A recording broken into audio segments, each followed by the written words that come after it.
Alan, could we start out with just asking you to tell us what is harm reduction? What do you mean by that?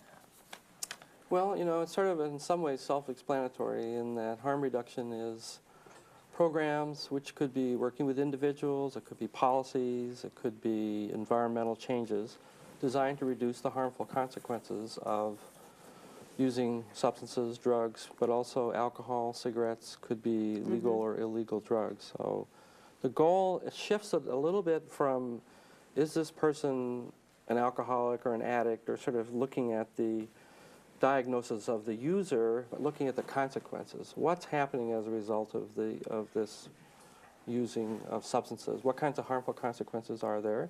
And what can we do to reduce it? And of course, abstinence would be an ideal goal because it tends to be the lowest risk, and it's sort of on one end of the continuum.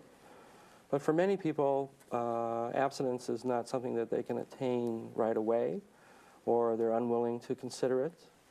And yet they're putting themselves and others people's behavior at risk. For example, sharing needles for intravenous drug users can obviously increase the risk of transmission of HIV.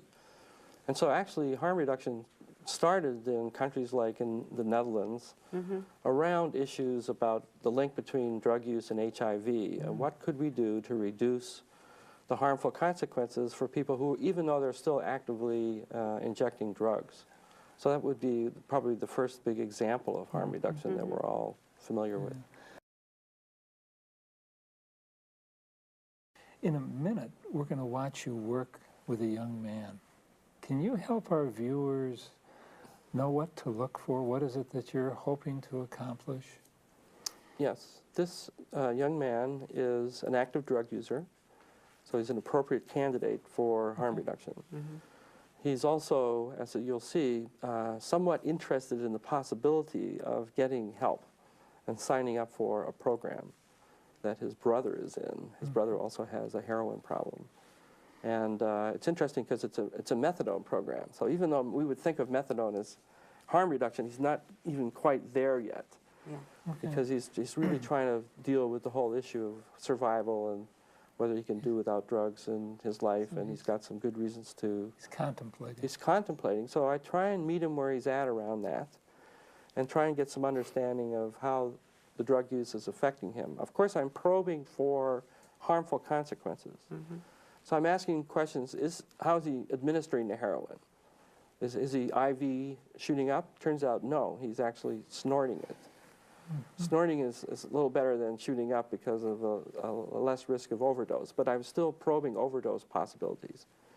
Because, you know, heroin overdose deaths are getting higher, not just in certain levels of society, but even in adolescent, upper middle level America. We just had all these heroin overdose deaths in Plano, Texas. 18 teenagers died, and they were snorting, so it's not. So then, but also making an assessment then. Making an assessment of the harmful consequences and trying to figure out what he's capable of doing as a first step. So I'm trying to break it down to proximal goals rather than, but I'm also asking him, where does he want to go eventually? Because I think that's part of the motivational process is, here's where you are now. It's like a journey. You're here. You want to go there. In his case, it's, you know, because of his family and so forth.